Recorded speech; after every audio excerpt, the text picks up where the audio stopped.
नमस्कार मेरे प्यारे विद्यार्थी, आप सभी का स्वागत है आपके अपने YouTube चैनल छात्र आश्रम पे। तो जैसा कि आप सभी को पता है कि यहाँ पे क्रैश कोर्स जो है आप लोगों को पिछले 15 नवंबर से जो है स्टार्ट है वो चलता जा रहा है, जो अब बहुत ज़्यादा आगे निकल चुका है।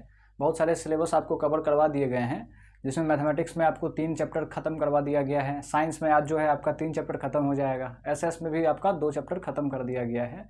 तो सिलेबस लगातार आपका आगे बढ़ता जा रहा है और आगे निकलता जा रहा है, जो ख़त्म होने के कगार पर कुछ दिन में पहुंच जाएगा। तो चलिए, हमने साइंस का आपका इसके पिछले लेक्चर में जो है धातु और अधातु का पहला लेक्चर आपको दिया था, पहला वीडियो दिया था। आज ये दूसरा वीडियो है, इसके बाद वो ख़त्म हो जाएगा। बस इतना थ्योरी और है। एक बोर्ड आपको पीछे थ्योरी दिया गया था, एक बोर्ड ये यहाँ पर दिया गया है आपको, जिसके बाद आपका थ्योरी क्या हो जाएगा, ख़त्म हो जाएगा, यानी तीसरा चैप्टर आपका ख़त्म हो जाएगा। बस इतना ही रिवाइज करके अगर आप एग्ज़ाम में चले जाते हैं तो ये काफ़ी है आपको एग्ज़ाम में बढ़िया से बढ़िया मार्क्स दिलाने के लिए। इतना नोट्स आपके लिए काफ़ी है। आप ज़्यादा नोट्स पढ़ने की ज़रूरत नहीं है आपको क्रैश कोर्स में, यानी रिवीजन के टाइम में बस इतना ही नोट्स आपको चाहिए।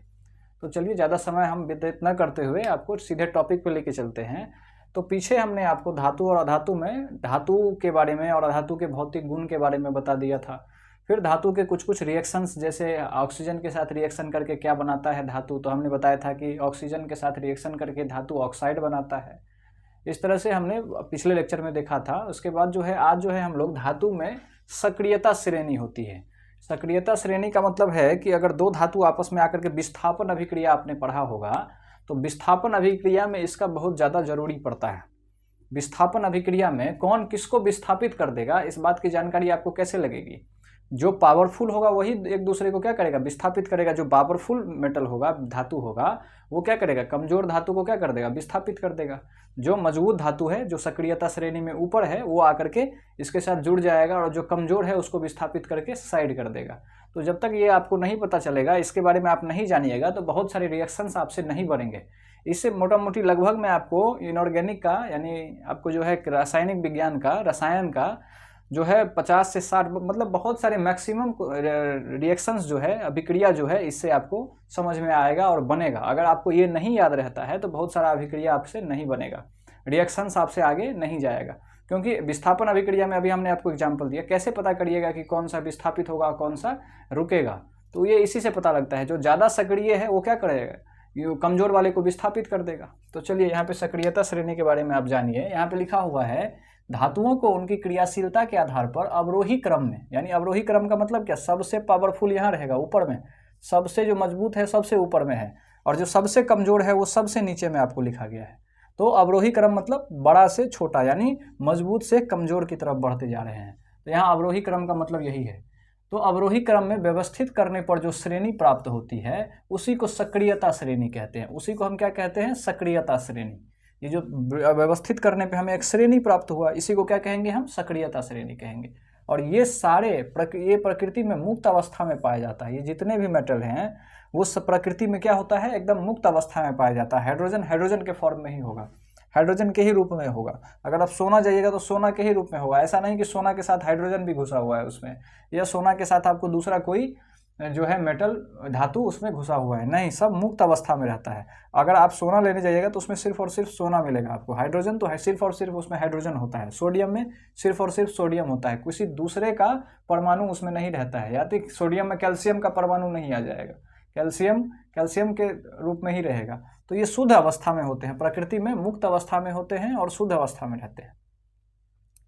अब देखिए, यहाँ पर सक्रियता श्रेणी में देखिए सबसे ज़्यादा जो होता है सक्रियता श्रेणी में पोटेशियम। अगर जो है कोई भी मेटल है, यहाँ पर बनाया हुआ है, यहाँ पे कोई मॉलिक्यूल है, अब बगल में पोटेशियम अगर आ गया, अगर के आ गया, तो पोटेशियम क्या कर देगा, इसको विस्थापित कर देगा। इसके साथ जो मेटल लगा हुआ है उसको हटा करके यहाँ पे डाल देगा, और पोटेशियम खुद यहाँ पर आकर के अपना जगह प्राप्त कर लेगा। यानी यहाँ जो मेटल है उसको क्या कर देगा, पोटेशियम हटा देगा, क्योंकि सक्रियता श्रेणी में सबसे ऊपर है। ये सबसे ज़्यादा सक्रिय मेटल है। ये कोई भी अगर यहाँ पर धातु मिलेगा, मान लीजिए कोई भी CaSO4 है, मान लीजिए कैल्शियम सल्फेट, तो उसको क्या कर देगा, ये कैल्शियम को वहाँ से भगा करके पोटेशियम खुद आ जाएगा। यानी कोई भी मेटल यहाँ पर अगर होगा तो उसको हटा करके पोटेशियम आ जाएगा, क्योंकि ये सबसे सक्रिय है, सबसे मजबूत है। इसके बाद दूसरा नंबर सोडियम का है। सोडियम के बारे में आप जानते हैं, अगर खुला में भी रख दीजिएगा तो वो ऑक्सीजन के साथ अभिक्रिया करके क्या कर लेता है, अपने आप को विस्फोट कर लेता है, क्योंकि बहुत ही एक्सप्लोसिव नेचर का होता है, वो विस्फोटक रूप में होता है। ये हो गया दूसरे नंबर पे सोडियम, तीसरे नंबर पे कैल्शियम। तो ये जो तीनों धातु है सोडियम, पोटेशियम और कैल्शियम, ये अधिक क्रियाशील धातु हैं। ये सबसे अधिक क्रियाशील क्या हैं? धातु हैं, अधिक क्रियाशील धातु है, सबसे ज़्यादा अधिक, तीनों ज़्यादा क्रियाशील है। इसके बाद थोड़ा थोड़ा कम होता जाएगा। इसके बाद मैग्नीशियम का स्थान है, मैग्नीशियम के बाद एल्युमिनियम है, जिंक है, आयरन है और लेड है। ये जो पाँचों है ये थोड़ा कम क्रियाशील धातु हैं, मतलब उसके बाद है, लेकिन ये पांचों को एक में रखा गया है कि इस तीनों से बहुत ज़्यादा कम मात्रा में होगा, ये कम क्रियाशील है। और इससे भी कम क्रियाशील में हाइड्रोजन है, कॉपर है, Hg है, Ag है, मतलब कि ये हाइड्रोजन हो गया। हाइड्रोजन, कॉपर मतलब तांबा जिसको कहते हैं, तांबा कॉपर का बर्तन आप देखे होंगे लाल लाल जो दिखता है आपको। Hg मरकरी, मरकरी यानी जो बुखार मापने वाला जो थर्मामीटर होता है उसमें यही मरकरी जो है आपको भरा हुआ रहता है। इसके बाद ये Ag के बारे में देखिए यहाँ पर, Ag सिल्वर, सिल्वर यानी चांदी जिसको कहते हैं, Au गोल्ड। तो सबसे कम जो है सक्रियता श्रेणी में गोल्ड है, यानी गोल्ड जो है किसी के साथ अभिक्रिया जल्दी नहीं करता है। इसीलिए सोना देखते हैं कि सोना ज़्यादा चमकदार रहता है। सोना इतना महंगा क्यों है? ये सब इतना महंगा क्यों नहीं है? क्योंकि ये दूसरे के साथ अभिक्रिया करके लाएंगे हम मैग्नीशियम और घर में रखे, वो दूसरे के साथ अभिक्रिया करके बन गया कुछ। मान लीजिए इसका कलर है एकदम सोना की तरह, मान लीजिए कलर है मैग्नीशियम का, और उसको घर में लाएं और वो ऑक्सीजन के साथ अभिक्रिया करके काला हो गया, तो फिर आप उसे क्या, उसका पैसा तो आपका बर्बाद हो गया। इसी के कारण इस सब का क्या है, दाम कम है। इस सब का उतना पैसा नहीं लगता है जितना आप जैसे सोना खरीदने जाते हैं। उसका गुण यही है कि ये किसी के साथ अभिक्रिया नहीं करेगा। जिस कलर का है वो चमकदार है तो चमकदार भी घर में भी रहेगा, कहीं पर भी रहेगा, खुला में छोड़ दीजिए फिर भी रहेगा। वो थोड़ा सा चांदी में ये गुण कम होता है, चांदी को थोड़ा सा खुला में रखिएगा तो कालापन आ जाता है समय के साथ, वो जल्दी नहीं, बहुत दिनों के बाद। तो फिर साफ करवा दीजिए तो चांदी क्या हो जाता है, ठीक हो जाता है। लेकिन जो है इसलिए चांदी थोड़ा कम है, कम महंगा है, और सोना जो है ज़्यादा महंगा है। इसका महंगाई का कारण है कि किसी के साथ अभिक्रिया नहीं करता है। ये जहाँ रखिएगा वो उसी तरह से चमकदार अवस्था में रहेगा। लेकिन ये सब जो है, इस सब को अगर रखिएगा तो दूसरे के साथ अभिक्रिया करके कुछ से कुछ बना लेगा। आप लाइएगा कुछ, हो जाएगा कुछ। इसी के कारण इसका उतना ज़्यादा उपयोग लोग नहीं करते हैं घर में। ज्वेलरी वेलरी बनाने में, ज्वेलरी में इसी सोना चांदी का यूज़ करते हैं, क्योंकि ये किसी के साथ अभिक्रिया नहीं करेगा, ना पानी ना हवा, किसी के साथ अभिक्रिया नहीं करेगा। तो ये क्या रहेगा, स्टेबल रहेगा, ठीक रहेगा। तो ये जो है न्यून क्रियाशील धातुएं हैं। तो आपसे पूछा जाएगा सबसे कम क्रियाशील धातुएं, उसमें दिया रहेगा ऑब्जेक्टिव में, तो पोटेशियम दिया रहेगा, सोडियम, मैग्नीशियम दिया रहेगा और सोना दिया रहेगा। तो आपको सोना में, गोल्ड में मारना है, जिसको Au, अगर Au दे दे तो भी मारना है, गोल्ड लिख दे तो भी, और सोना लिख दे तो भी, सब एक ही नाम है। गोल्ड को ही सोना कहते हैं, उसी को Au के फॉर्म में, जैसे हाइड्रोजन को H से दर्शाते हैं उसी तरह से सोना को Au से दर्शाते हैं, चांदी को Ag से दर्शाते हैं। अब याद रख लीजिए, आप अपना ट्रिक व्रिक बना करके आप इसे याद रख लीजिए। Ag से याद करते हैं, इसको दर्शाते हैं, तो इसको आप ट्रिक बना करके भी याद कर सकते हैं। पोटेशियम, सोडियम, कैल्शियम, इसका कुछ ट्रिक बना करके भी आप क्या कर सकते हैं, याद कर सकते हैं। याद रखिए, यूट्यूब पे देखिएगा तो बहुत सारा ट्रिक इसका आपको मिल जाएगा। तो ये है सक्रियता श्रेणी, ऊपर से नीचे आने पर सक्रियता घटती जाती है। तो क्रियाशीलता का घटता क्रम यहाँ पे आपको क्या किया गया है, दिखाया गया है कि क्रियाशीलता का ये घटता क्रम है। सबसे क्रियाशील ऊपर में, सबसे कम क्रियाशील नीचे में। आगे आइए, धातु के अम्लों के साथ अभिक्रिया। तो आपने जल और वायु के साथ पीछे हम आपको दिखा दिए थे दो, जल और वायु के साथ, वायु और जल के साथ तो पिछले वाले लेक्चर में हम आपको बता दिए थे कि अभिक्रिया करके क्या बनाता है। अब तीसरा जो है आपका यहाँ पर, तीसरा है धातु अम्ल के साथ अभिक्रिया करके क्या करता है। अम्ल यानी HCl, hydrochloric acid, H2SO4, sulphuric acid, HNO3, nitric acid, इन सब एसिड यानी अम्ल के साथ अभिक्रिया करके ये जो है धातु क्या बनाता है। तो धातु अम्लों के साथ क्रिया करके संगत लवण बनाता है, उससे जो लवण मिलता है लवण बनाता है, और हाइड्रोजन गैस क्या करता है, बाहर करता है। समझ में आया? हाइड्रोजन गैस, इसमें भी क्या होता है, जैसे देखे थे आपने जल के साथ अभिक्रिया करके हाइड्रोजन गैस दे रहा था, उसी तरह से अम्ल के साथ भी, क्योंकि अम्ल में भी हाइड्रोजन होता है। कोई भी अम्ल लीजिएगा, HCl तो हाइड्रोजन है, H2SO4 उसमें भी हाइड्रोजन है, HNO3 उसमें भी हाइड्रोजन है। क्योंकि अम्ल जो होता है, आर्हेनियस के अनुसार आपने क्या पढ़ा है कि अम्ल क्या देता है, H+ देता है। तो H होगा तभी ना वो H+ देगा। तो ज़्यादातर, जरूरी नहीं है कि सारा अम्ल H+ ही देगा, लेकिन ज़्यादातर अम्लों में H जो होता है हाइड्रोजन रहता ही है। तो इसी के कारण अगर हाइड्रोजन है तो हाइड्रोजन गैस तो निकलेगा ही, इस बात को याद रख लीजिए। जिस तरह से पानी में H2O, उसमें भी हाइड्रोजन था तो हाइड्रोजन निकला था रिएक्शन में, उसी तरह से अम्ल में भी क्या है, हाइड्रोजन है, तो हाइड्रोजन गैस निकलेगा। लेकिन ऑक्सीजन में हम आपको क्या दिखाए थे, ऑक्सीजन में सीधे ऑक्साइड बन जा रहा था, कोई हाइड्रोजन गैस नहीं निकल रहा था, क्योंकि ऑक्सीजन से अभिक्रिया करने पर ऑक्सीजन में क्या है, आपको हाइड्रोजन तो है नहीं, तो हाइड्रोजन गैस आएगा कहाँ से। इसी के कारण जो है आपको यहाँ पे ध्यान रखना है कि लवण बनेगा और हाइड्रोजन गैस क्या करेगा, निकलेगा। तो उसी बात को यहाँ शॉर्ट में लिख दिया गया है कि धातु जब तनु अम्ल के साथ यानी अम्ल के साथ क्या करता है, अभिक्रिया करता है, तो लवण और हाइड्रोजन गैस क्या करता है, निकालता है।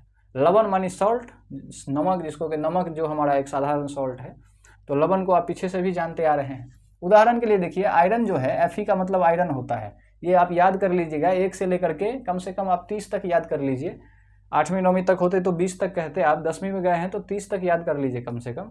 तो आयरन Fe जो है यहाँ पर है, इसको आयरन, इसको मैग्नीशियम, इसको जिंक, ये 30 नंबर पे जिंक होता है। इसका जो अब याद करने जाइएगा तो 30वें नंबर पे आपको जिंक मिलेगा। तो देखिए आयरन क्या किया है, हाइड्रोक्लोरिक अम्ल के साथ क्या किया, रिएक्शन किया, HCl के साथ अभिक्रिया किया। ये जो 6 और 2 देख रहे हैं, ये अभिक्रिया को क्या करते हैं, संतुलित करते हैं। तो ये सब 6 2 लगा है, मतलब जितना इधर होना चाहिए आयरन उतना ही इधर भी होना चाहिए। उसके चक्कर में ये 2 6 ये सब पड़ा हुआ है पीछे, तो उस पर आपको संतुलित करना आपको आता होगा, वो वहाँ पे यहाँ पे बात नहीं है। बात ये समझा रहे हैं कि जब भी धातु अम्ल के साथ अभिक्रिया करेगा तो क्या देगा, आपको लवण देगा। ये देखिए FeCl3, आयरन क्लोराइड दिया, जैसे NaCl सोडियम क्लोराइड, उसी तरह से ये FeCl3 आयरन क्लोराइड। सोडियम भी एक मेटल है, धातु है, और आयरन भी एक धातु है। तो सोडियम क्लोराइड NaCl वो जो नमक है जिसको हम खाते हैं, लेकिन इसको खा नहीं पाते, ये हमारे पेट में नहीं पचेगा, लेकिन ये भी क्या है, लवण है। FeCl3 आयरन क्लोराइड है, ये आयरन क्लोराइड एक लवण है, तो लवण दे दिया आपको FeCl3। और हाइड्रोजन गैस देखिए यहाँ से आपको बुलबुला के रूप में निकलता हुआ दिखेगा, उसमें से बुलबुला छूटते हुए दिखेगा। तो जो बुलबुला छूटेगा, रिएक्शन जैसे ही करवाइएगा आप, क्या करिए आप, क्या कर लीजिए, एक H2SO4 या HCl ले लीजिए बर्तन में, कांच के बर्तन में ले लीजिए, उसमें क्या डाल दीजिए आप, आयरन का कील, कांटी उटी जानते ही हैं, उसको उसमें डाल दीजिए, तो देखिएगा बुलबुला छोड़ेगा। वो क्या करेगा, बुलबुला छोड़ेगा। तो आपको क्या करेगा, वो FeCl3 लवण बना के देगा और हाइड्रोजन गैस देगा, उसमें से बुलबुला छूटता हुआ आपको दिखेगा।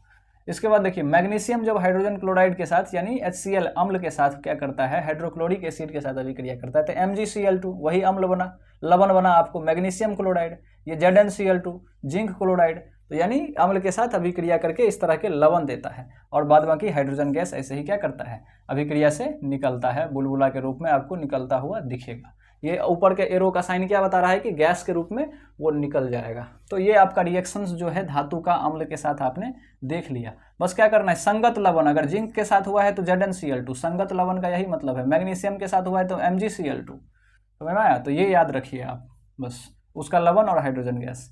इसके बाद एक टॉपिक आता है एक्वारेजिया, यानी रॉयल जल इसको भी कहते हैं। एक्वारेजिया ऐसा मतलब कि ये सबसे ज़्यादा एसिडिक है, अम्ल में सबसे ज़्यादा पावरफुल ये अम्ल है, इसका अलग से नाम दिया गया है एक्वारेजिया।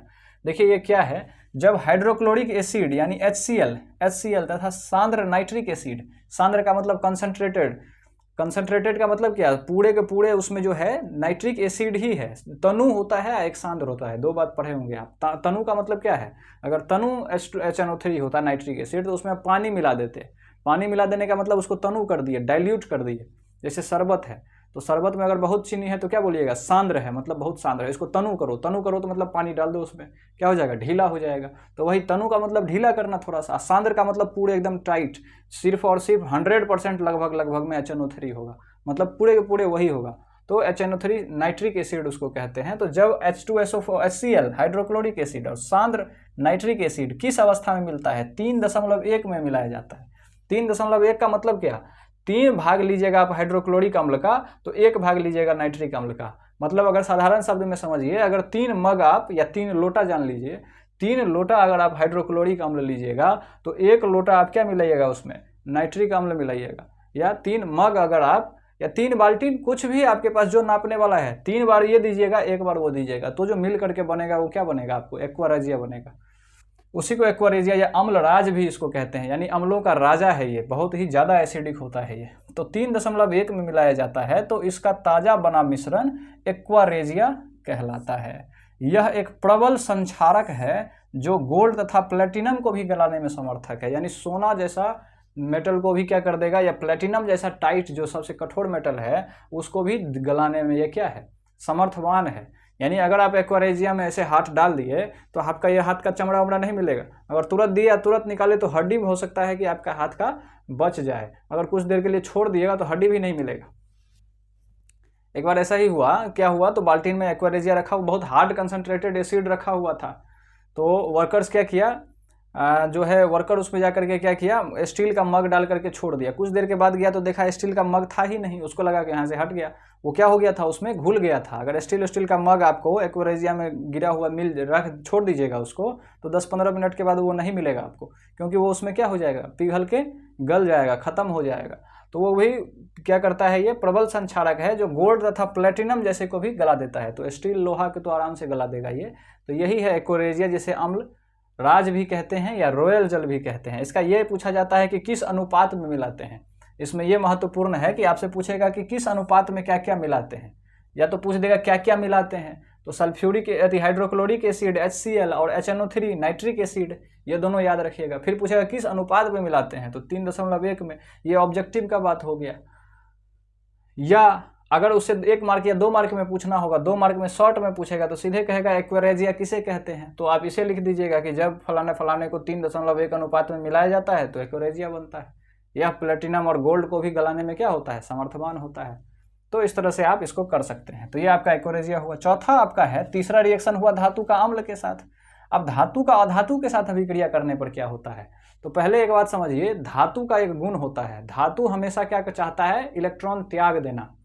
इलेक्ट्रॉन क्यों त्याग देना, आप अष्टक का रूल पढ़े होंगे, तो हमेशा कोई भी एटम यानी परमाणु क्या चाहता है कि अपने बाहरी कक्षा में 8 इलेक्ट्रॉन हो, कम से कम।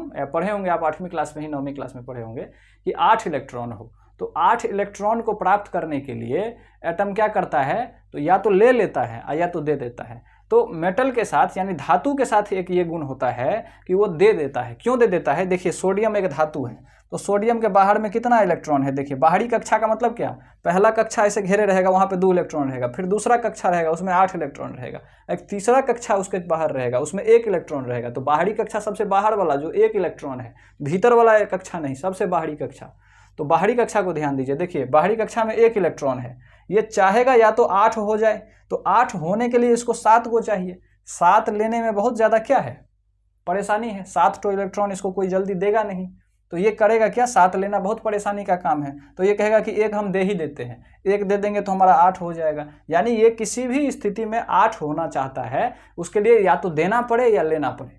तो इसको लेने में तो 7 ठो लेना पड़ेगा, दिक्कत होगा, इसीलिए ये क्या कर देता है, त्याग कर देता है। तो जितने भी धातु हैं जो आप पीरियोडिक टेबल है आपका, उसके आपको किधर दिखेगा, बाएं तरफ आपको क्या मिलेगा, धातु मिलेगा। तो उसमें देखिएगा जो फर्स्ट ब्लॉक सेकंड ब्लॉक है आपको रखा हुआ, उसमें सब इलेक्ट्रॉन क्या करता है, दे देता है। क्योंकि फर्स्ट ब्लॉक में 1 इलेक्ट्रॉन होता है सबके बाहर में, जब आप केमिस्ट्री हायर केमिस्ट्री पढ़िएगा तो पता लगेगा, सारे फर्स्ट ब्लॉक वाले में सबके बाहर में 1 इलेक्ट्रॉन होता है बाहरी कक्षा में। तो 7 को थोड़ी लेने जाएगा, वो क्या करेगा, 1 ठो क्या कर देता है, दान कर देता है। तो 1 ठो दान करके ये प्लस चार्ज हो जाता है, क्योंकि 1 दान करने पर, दे देने पर उस पर धनायन आ जाता है, क्योंकि वो दे दिया है तो प्लस चार्ज आ जाता है। 1 इलेक्ट्रॉन यहाँ बाहर में रहेगा, क्योंकि 1 इलेक्ट्रॉन ये दान कर दिया। क्यों दान कर दिया, क्योंकि बाहर में 8 होने के लिए। देखिए अब 2 8 हो गया, बाहरी कक्षा में 8 हुआ, क्योंकि सबसे बाहर वाला तो निकल गया, अब तो बाहर वाला वो 8 जो है वही बचा, तो 2 8 हो गया।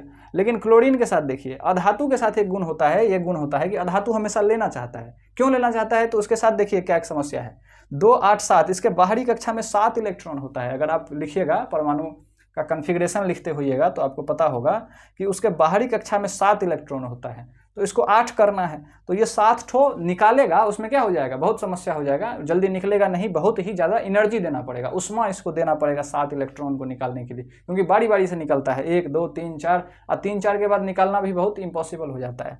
तो 7 इलेक्ट्रॉन निकालना इसके लिए क्या है, इम्पॉसिबल है। तो ये चाहेगा कि 1 ले ही लें, हम क्या करें, किसी न किसी से 1 ले लें। तो ये क्या करता है, 1 किसी से ले करके और ऊपर में माइनस चार्ज बन जाता है, और 2 8 8, देखिए 7 क्या हो गया, 7 से 8 इलेक्ट्रॉन हो गया यहाँ पर, तो बाहरी कक्षा में 8 हो गया। तो किसी भी तरीके से आपको 8 इलेक्ट्रॉन पुराना है, या तो क्लोरीन के साथ 7 ठो है तो 1 ठो लेके 8 पुरा लेता है, इसके पास क्या है 1 ठो है, तो ये दे करके अपना 8वां इलेक्ट्रॉन क्या कर लेता है, 8 इलेक्ट्रॉन पूरा कर लेता है।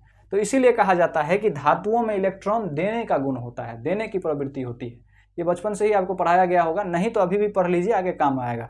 धातुओं में हमेशा इलेक्ट्रॉन त्याग करने का गुण होता है, और अधातु में हमेशा इलेक्ट्रॉन लेने का गुण होता है। क्यों होता है, हमने आपको बता दिया कि इसका समस्या है कॉन्फ़िगरेशन। 8 पुराने के लिए ये क्या करता है, 1 दे देता है और 1 ये ले लेता है, तो ये इसके कारण है। तो ये गुण दोनों ध्यान रखिए। उसी बात को यहाँ पे लिखा गया है कि धातु अपने बाह्य कक्षा में उपस्थित इलेक्ट्रॉन को त्याग कर धनायन बनाने की क्षमता रखते हैं। क्यों रखते हैं? क्योंकि इसके पास मजबूरी है, त्यागना ही पड़ेगा इसको, ये मजबूरी है, ये दानवीर है नहीं, इसके साथ मजबूरी है, क्योंकि इसको बाहर में 8 पुराना है। तो 8 पुराने के लिए 1 है बाहर में, तो उसको आराम से क्या कर दो, 1 निकाल दो कि बाहर में हमारा बाहरी कक्षा में कितना हो जाएगा, 8 इलेक्ट्रॉन हो जाएगा।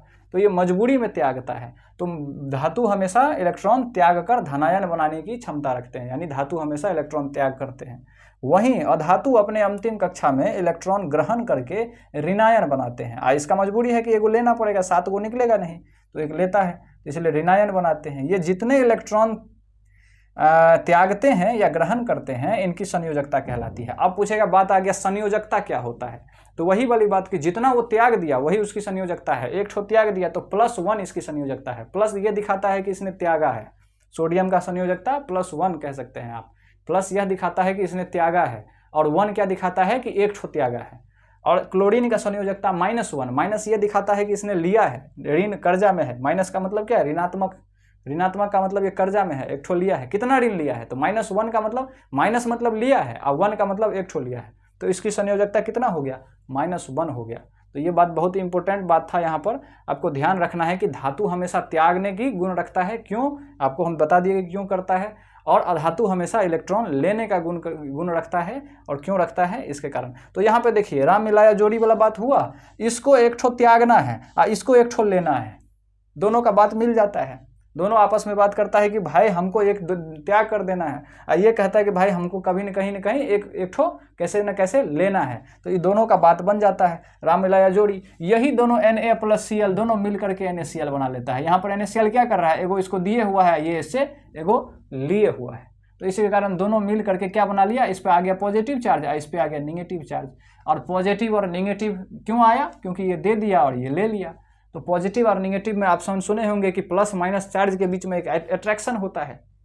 हमेशा अपोजिट चीज के बीच में क्या होता है, प्रकृति में हमेशा अपोजिट चीज के बीच में क्या होता है, आपको आकर्षण होता है। आप जानते हैं इस चीज को अच्छे से, इसलिए बताने की हमको जरूरत नहीं है आप सबको।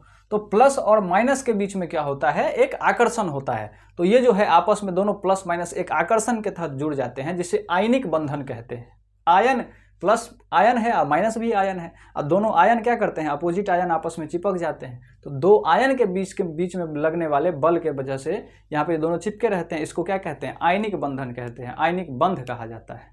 तो समझ में आया। इस दोनों में बात हुआ कि ये हमको एगो देना है, ये कहा कि हमको एगो लेना है, तो कहा ठीक है कोनो बात नहीं है। दोनों आदमी अपना क्या किया, ये एगो दे दिया, एगो ले लिया, तो एगो पे प्लस आ गया, एगो पे माइनस आ गया। जैसे ही प्लस माइनस एक दूसरे पर आया, कि प्लस माइनस चार्ज एक दूसरे को खींच लिया और एक दूसरे को चिपका करके आपस में रख लिया। किस बंध के द्वारा, आयनिक बंध के द्वारा। यहाँ पे कौन सा बंधन लगा, तो आयनिक बंधन लगा, और दोनों को एक दूसरे को पकड़ के रख लिया। तो यही बात यहाँ पे लिखा हुआ है। इस प्रकार विपरीत आवेश एक दूसरे को आकर्षित करते हैं तथा धातु एवं अधातु एक मजबूत बंध द्वारा, यानी मजबूत बंध कौन सा, आयनिक बंध। आयनिक बंध जो होता है, आयनिक बंधन सबसे मजबूत होता है। अगर केमिस्ट्री में अगर पूछा जाए कि कौन सा बंधन सबसे मजबूत होता है, तो आप बताइएगा कि आयनिक बंधन सबसे मजबूत होता है। ये सबसे मजबूत बंधन के द्वारा जुड़ा रहता है। तो आयनिक बंध आपस में बंध करके आयनिक यौगिक बनाते हैं। समझ में आया। तो ये है, यही कारण है कि Na और Cl आपस में रिएक्शन करके NaCl बनाता है। अगर इसको देना नहीं होता, अगर इसको लेना नहीं होता, तो दोनों में कोनो बातें नहीं होता, कोनो बातें नहीं। मजबूरी में बंधन कहाँ बनता है, मजबूरी में बनता है। बंधन क्यों करेगा एक दूसरे से आदमी, जब जरूरतें नहीं रहेगा तो क्यों करेगा। इसका दोनों का जरूरत है, इसके कारण ये दोनों क्या कर लिया, आपस में बंधन बना लिया। अगर दोनों का जरूरत नहीं होता तो कोई बंधन नहीं बनने वाला था, NaCl नहीं बनता कभी भी। आगे देखिए, आयनिक यौगिकों के गुणधर्म। आयनिक यौगिक के अब गुणधर्म क्या है। अगर आयनिक यौगिक बन रहा है, यहाँ पे आपने देखा कि आयनिक यौगिक बन रहा है, तो अगर आयनिक यौगिक बन रहा है तो उसका कुछ गुण पढ़ेंगे ना, कि क्या गुण है, क्या खराबी है। बिना उसको गुण और खराबी जाने बगैर आप क्या कर सकते हैं, उसके साथ कैसे ट्रीट करिएगा, उसके साथ कैसे हैंडल करिएगा। किसी भी व्यक्ति के बारे में क्या अच्छाई है, क्या बुराई है, इसको नहीं जानिएगा तो बाद में धोखा खाइएगा। आप क्या किए, किसी से आपने क्या किया, मतलब कि दोस्ती कर लिया, संपर्क कर लिया, और उसका खराबी आपको पता ही नहीं है, तो फिर आपको क्या मिलेगा, बाद में धोखा मिलेगा। बाद में क्या मिलेगा, आपको धोखा मिलेगा। तो वही वाली बात है कि कोई भी अगर आयनिक बंधन या आयनिक यौगिक बना है, तो आयनिक यौगिक के बारे में, इसके गुण के बारे में जानेंगे। जब तक गुण के बारे में नहीं जानेंगे, इसके साथ काम करना क्या होगा, मुश्किल होगा। तो देखिए, गुण के बारे में जानते हैं कि धन तथा ऋण आवेश के बीच मजबूत आकर्षण बल होने के कारण आयनिक यौगिक कैसा होता है, ठोस होता है। आयनिक यौगिक क्योंकि वो बंधन ही इतना मजबूत है कि इतना जोर से खींच के रखता है कि एकदम टाइट रहता है, इतना जोर से खींचे हुए रहता है कि टाइट रहता है। थोड़ा सा भी अगर बंधन ढीला रहेगा तब ना हिलेगा डुलेगा, तो थोड़ा सा क्या होगा, लिक्विड के फॉर्म में रहेगा, द्रव अवस्था में या कुछ भी। एकदम टाइट है कि हिले नहीं देंगे तुमको, अगर हिले नहीं देंगे तो क्या हो जाएगा, टाइट हो जाएगा। ये सॉलिड है, क्यों, ये ठोस क्यों है, क्योंकि इसमें जो बंधन लगा हुआ है दोनों बोर्ड में, जैसे कि ये बोर्ड है तो ये ठोस है, इसके बीच में जो बंधन एकदम टाइट है कि हिलने नहीं दे रहा है इसको, इसीलिए टाइट है। अगर हिलने डुलने देता तो ये टाइट नहीं होता, ऐसे दबाते कि पचक जाता। तो ये बात समझिए आप कि ये आयनिक बंधन जो होता है, इतना आकर्षण बल इसका इतना मजबूत होता है कि ये ठोस रूप में होता है तथा मजबूत होता है। अगर ठोस होगा तो मजबूत होगा ही, कहने वाली। ये सामान्यतः भंगुर होते हैं, भंगुर भी होता है। अगर नमक उमक देखते हुइएगा कितना टाइट होता है, अगर उसको पीटिएगा तो टूट के भंगुर हो जाता है। दबाव डालने पर क्या हो जाते हैं, टूट जाते हैं, तो भंगुर भी होता है। ये ठोस होता है, बहुत मजबूत होता है, और दबाव डालने पर क्या हो जाता है, टूट जाता है। इसके बाद देखिए, आयनिक यौगिक का गलनांक तथा क्वथनांक बहुत अधिक होता है। गलनांक मतलब गलान है, जैसे लोहा गलाते हैं तो हम उसको उष्मा दे करके गलाते हैं ना, और क्वथनांक मतलब उबलना, जहाँ पर वो क्या करेगा, क्वथनांक जो है उबलना। अभी आप समझिए, अभी आप छोटा क्लास है आपका, तो क्वथनांक मतलब जहाँ पर जिस टेम्परेचर पर, जिस उष्मा पर जा करके, जिस ताप पर जा करके, उष्मा नहीं ताप पर जा करके कोई भी धातु या वस्तु क्या करता है, उबलने लगता है, तो वो उसका क्वथनांक कहलाता है। और जिस ताप पर जा करके क्या कर जाता है, कोई भी वस्तु पिघल जाता है गल के, जैसे सॉलिड है या प्लास्टिक है तो उसको आग दीजिएगा तो गल करके क्या हो जाएगा, द्रव अवस्था में आ जाएगा ना, तो उसको गलनांक कहते हैं। तो आयनिक यौगिक जो है, सब बड़ी बात है कि उसमें आयनिक आकर्षण है। आयनिक आकर्षण मतलब बहुत जोर से खींच करके रखा हुआ है। तो अगर वो सॉलिड अवस्था में है, मतलब ठोस अवस्था में है, बहुत जोर से पकड़ के रखा हुआ है, तो उसको बहुत ज़्यादा ताप देना पड़ेगा। ज़्यादा ताप पे क्या होगा, वो गलेगा और उबलेगा भी ज़्यादा ताप पर, क्योंकि उसके बीच में इतना जोर से पकड़ के रखे हुआ है कि उसको टूटना ही नहीं देगा। टूटेगा तभी ना वो गलेगा, अलग अलग होगा तभी ना वो अलग अलग काम करेगा, उसको टूटने ही नहीं देता है। उसके कारण क्या है, यौगिक का गलनांक और क्वथनांक दोनों क्या हो जाता है, ज़्यादा हो जाता है। दोनों का ताप बहुत अधिक होता है। आयनिक यौगिक का गलनांक तथा क्वथनांक बहुत अधिक होता है, क्योंकि इनके अणुओं के बीच आकर्षण बल अधिक होता है। अभी आपको बताया, ये जो अणु है Na और Cl के बीच में जो आकर्षण है बहुत ज़्यादा है, तो ये टूटेगा तभी तो वो पिघलेगा, तभी तो वो गलेगा, तब जाकर तो वो ज़्यादा होने के कारण इसका गलनांक क्वथनांक अधिक हो जाता है, जिसे तोड़ने के लिए अधिक ऊर्जा की आवश्यकता होती है। वही बात बोल रहा है कि Na और Cl के बीच में जो पावर है, जो अट्रैक्शन है, जो आकर्षण है, उसको तोड़ने के लिए क्या देना पड़ेगा, अधिक ऊर्जा देना पड़ेगा, अधिक ताप पे ले जाना पड़ेगा, तभी जाकर के ये टूटेगा। दोनों के बीच में अट्रैक्शन बहुत तगड़ा वाला है, तो दोनों को जुदा करने के लिए क्या करना पड़ेगा, बहुत ज़्यादा रुपया पैसा लोभ दिखाना पड़ेगा। किसी दो व्यक्ति के बीच में अगर अट्रैक्शन ज़्यादा है, आकर्षण ज़्यादा है, तो जल्दी तो छोड़ेगा नहीं, तो क्या करना पड़ेगा, ज़्यादा लोभ दिखाना पड़ेगा, ज़्यादा उष्मा देना पड़ेगा, ज़्यादा ताप देना पड़ेगा। 1 करोड़ 2 करोड़ 4 करोड़ का लालच दिखाएंगे तभी वो टूटेगा। तो वही वाली बात है, ये हम लोगों में भी होता है। अगर तोड़ना है तो अधिक उष्मा दीजिए या अधिक ताप दीजिए, अधिक लालच दीजिए, तब जाके वो टूटेगा। इसके बाद ये सामान्यतः जल में घुलनशील होता है। जल में क्या होता है, लवण, ये जो आयनिक होते हैं, क्योंकि जल में भी आयन होता है, आपने पढ़ा है। यहाँ हम आपको बता देते हैं कि जल जो होता है H2O, कहाँ लिख दें, यहाँ लिख देते हैं। देखिए H2O जल होता है, तो इसमें पढ़े हो कि H+ और OH- होता है। H+ और OH- 2 आयन इस तरह से होते हैं। तो जब ये इसको जल में डालते हैं तो Na+ और Cl- है वहाँ पर, और यहाँ पर H+ और OH- है। ये H+ और OH- Na+ और Cl- के साथ बात करने लगता है कि भाई तुम H+ कहने लगता है Cl- कि हमारे साथ आ जाओ, और OH कहने लगता है Na को, क्योंकि प्लस माइनस यहाँ भी है, प्लस माइनस यहाँ भी है, तो दोनों में E+ वाला का O- वाला से बात होने लगता है, E- वाला का O+ वाला से बात होने लगता है, और दोनों एक दूसरे में बात करने लगता है तो घुल जाता है, यानी टूट जाता है, क्योंकि फिर से अट्रैक्शन, दूसरे तरह का अट्रैक्शन होने लगता है। ये माइनस उस प्लस के साथ, ये प्लस उस माइनस के साथ अट्रैक्शन करने लगता है, खिंचाव होने लगता है, और खिंचाव जैसे होने लगता है तो टूट जाता है। इसी के कारण सामान्यतः जल में ये क्या होता है, घुलनशील होता है, अन्य विलायकों में अघुलनशील होता है। अन्य विलायक होगा, अन्य घुलाने वाला होगा, उसमें H+ और OH- नहीं होता है। H+ OH- नहीं होगा तो वो नहीं घुला पाएगा, क्योंकि ये प्लस और माइनस आया, वहाँ पर भी प्लस माइनस है, तो दोनों में बात होने लगा। समझ में आया कि नहीं आया? अगर ये प्लस माइनस नहीं होता, वहाँ पर भी प्लस माइनस नहीं होता, यहाँ पर नहीं होता तो नहीं बात होता, क्योंकि प्लस माइनस चार्ज वहाँ पर अट्रैक्शन बनाए रहता और यहाँ पर वो ऐसे ही रह जाता। इसके कारण यहाँ H+ और OH- होने के कारण तो दोनों क्या करने लगता है, आपस में अट्रैक्शन करने लगता है, खींचने लगता है, जिसके कारण वो टूट जाता है। अगला देखिए, आयनिक यौगिक जलीय विलयन और गलित रूप में विद्युत का चालन करते हैं, जबकि ठोस के रूप में कुचालक होते हैं। जब ये इसको पानी में डालिएगा तो Na+ टूट जाता है और Cl- अलग अलग हो जाता है। क्यों हो जाता है हमने आपको बताया, H+ और यहाँ पर भी आयन है और वो भी आयन है इसके कारण। तो जब ये टूटा तो अलग अलग हो गया, Na+ और Cl- के रूप में हो गया। और आपने पढ़ा है कि आयंस क्या करते हैं, आयंस उष्मा को अपने से होकर के जाने देते हैं। तो आयंस उष्मा को अपने से होकर के जाने देते हैं, उष्मा ने विद्युत को होकर के जाने देते हैं, तो इसीलिए विद्युत का चालक होते हैं। जबकि ठोस रूप में कुचालक होते हैं, क्योंकि ठोस जब रहते हैं तो दोनों पैक रहते हैं, वो घूमते इधर से इधर हिलेगा डोलेगा नहीं, और जब तक वो जाएगा आएगा नहीं एक दूसरे जगह पर तो क्या होगा, वो उस विद्युत का कैसे सुचालन करेगा। तो जब वो गलता है, जब वो टूटता है, तभी जाकर के विद्युत का क्या कर पाता है, चालन कर पाता है। अगला है, इस तरह से आप यौगिक आयनिक यौगिक के बारे में ये 4 ठो आपने आपको गुणधर्म बताया कि ये गुण होता है कि गलनांक क्वथनांक अधिक होता है, ठोस होता है, मजबूत होता है, सामान्यतः जल में घुलनशील होता है, दूसरे विलायक यानी दूसरा घुलाने वाले में ये नहीं घुलता है, और आयनिक यौगिक विद्युत का सुचालक होता है।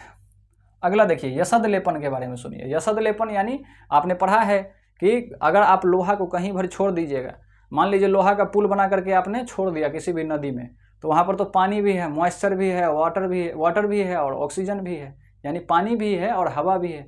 दोनों क्या कर देगा, उस लोहा के ब्रिज को क्या कर देगा, जो चलेगा 100 साल उसको 10 साल 15 साल में ही गला करके जंग लगा करके तोड़ के गिरा देगा। तो ये बहुत बड़ी समस्या है हम लोगों के पास। तो उसका निदान निकालने के लिए हमने यशद लेपन करना स्टार्ट कर दिया, क्योंकि लोहा में एक बहुत बड़ी कमजोरी होता है कि वो जंग लगाने लगता है, जंग लगा करके खराब हो जाता है। तो उसके कारण उस चीज़ को दूर करने के लिए हमने यशद लेपन किया। यशद लेपन मतलब कि ऐसा चीज़ का ऊपर में लेप लगा दें, लोहा के ऊपर में एक ऐसा लेप चढ़ा दें। लोहा तो होता है बहुत मजबूत है, लेकिन एक कमजोरी है कि वो जंग लगने के कारण खराब होकर धीरे धीरे टूट के गिर जाता है। तो उसके ऊपर में एक ऐसा चीज़ का लेयर चढ़ा दें, ऐसा धातु का लेयर चढ़ा दें जिसको हवा और पानी से कोई फर्क ही नहीं पड़ता हो, कोई प्रभाव ही नहीं पड़ता हो।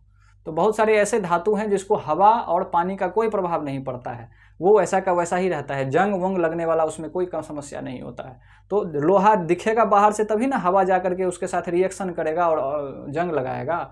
हवा के ऊपर में हमने दूसरा ऐसा धातु चढ़ा दिया जिसका हवा और पानी से कोई संपर्क नहीं हो, मतलब कोई समस्या होता ही नहीं है, कोई फर्क नहीं पड़ता है। तो क्या हो जाता है, वो लोहा ज़्यादा दिनों तक टिकाऊ रह जाता है। आपका घर के आगे में अगर लोहा वहा का ग्रिल होगा तो देखते होइएगा कि उसे टाइम टाइम पे आप पेंट करना पड़ता होगा। अगर नहीं करिएगा तो जंग लग करके ग्रिल क्या हो जाएगा, गिरने लगेगा, टूटने लगेगा। तो इस बात को आप जानते होंगे।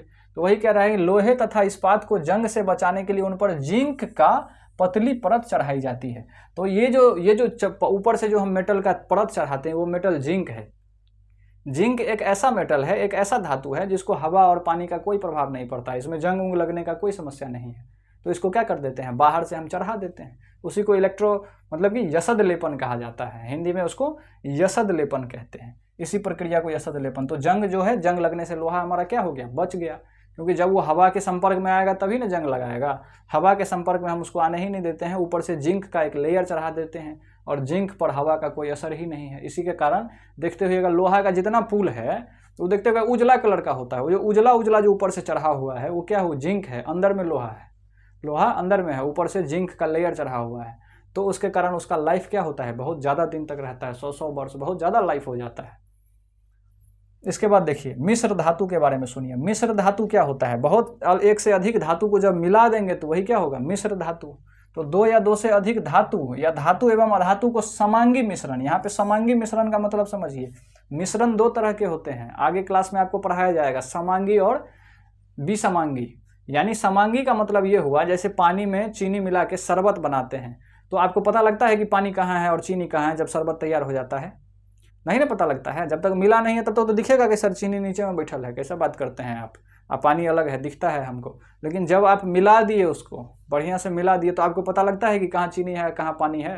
तो जब पूरे अच्छा से मिल जाता है तो उसको कहते हैं समांगी मिश्रण, यानी हर जगह वो क्या हो गया है, अच्छे से मिल गया, आप नहीं पता लग रहा है, तो उसको समांगी मिश्रण। एक होता है विसमांगी मिश्रण, जिसमें जो मिश्रण तो कर दिए हैं लेकिन अलग अलग दिख रहा है हमको।